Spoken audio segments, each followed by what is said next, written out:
الرحيم، والحمد لله رب العالمين، والصلاة والسلام على خير المخلوقين سيدنا محمد وعلى آله وأصحابه أجمعين ومن تبعهم بإحسان إلى يوم الدين. أما بعد،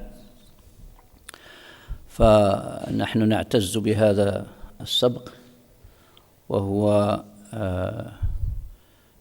رد تلقائي جاء من تشريفنا من طرفكم شخصيا أن نسهم بشكل أو بآخر في هذه المبادرة التي كما أسلفت تروم جمع كلمة الأمة، وهذا هو الهم المشترك لدينا جميعا.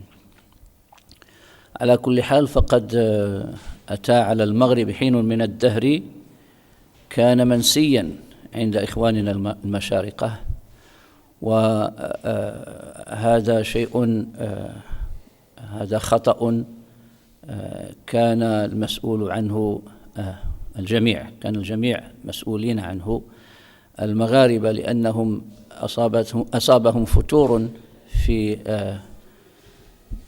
في فترة معينة، لذلك سميت فترة لأنها كانت زمن فتور.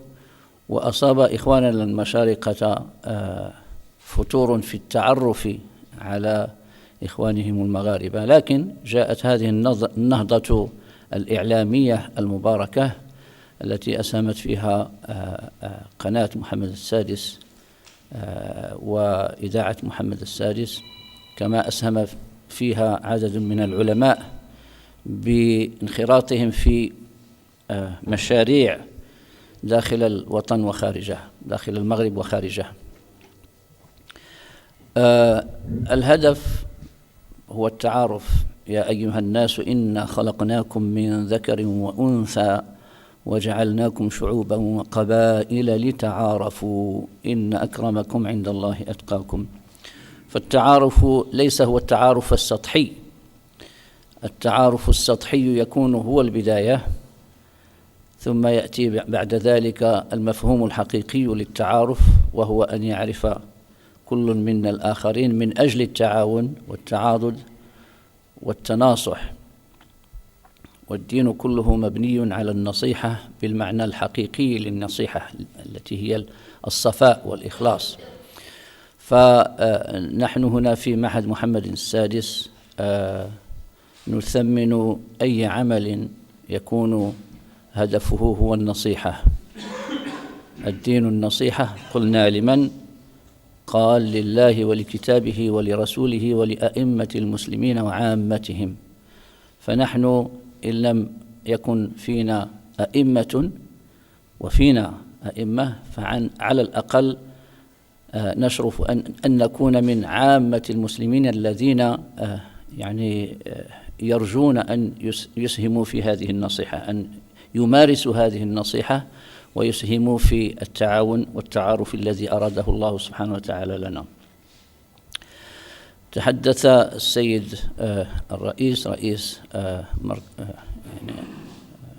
موقع الثوابت الدينية المغربية، عن بعض أهداف هذا الموقع، وهذه رسالة في الحقيقة تنوء بكثير من الناس، لكن الأستاذ المقتدر أستاذ الدكتور العلمي هو أهل لها، وقد أعطى الدليل في أول أيام تكليفه بهذه المهمة على أنه فعلا أهل لها، وبدأ يتحرك يمينا وشمالا، شرقا وغربا، شمالا وجنوبا. فكانت البداية من هذا المعهد المبارك إن شاء الله تعالى. هذا اللقاء هو لقاء علمي بالدرجة الأولى، وسيشارك فيه عدد من أهل الاختصاص، ونود إن شاء الله تعالى أن تكون رسالة إلى إخواننا المشارقة فيما يتعلق بتميز المغاربة في هذا الشطر من ديننا، وهو على رأس كل الجوانب، وهو كتاب الله سبحانه وتعالى. فالحديث سيكون بطبيعة الحال عن بعض مناهج التعامل مع كتاب الله تعالى إقراء وضبطا ورسما وما إلى ذلك.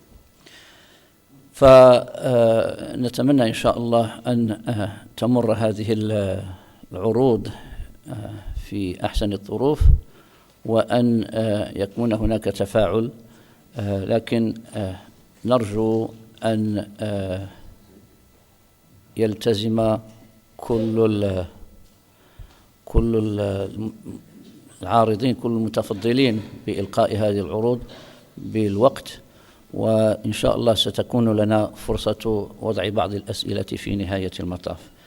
أقول قولي هذا وأستغفر الله لي ولكم وللجميع، ونتمنى إن شاء الله أن نمر إلى الجلسة الثانية مباشرة.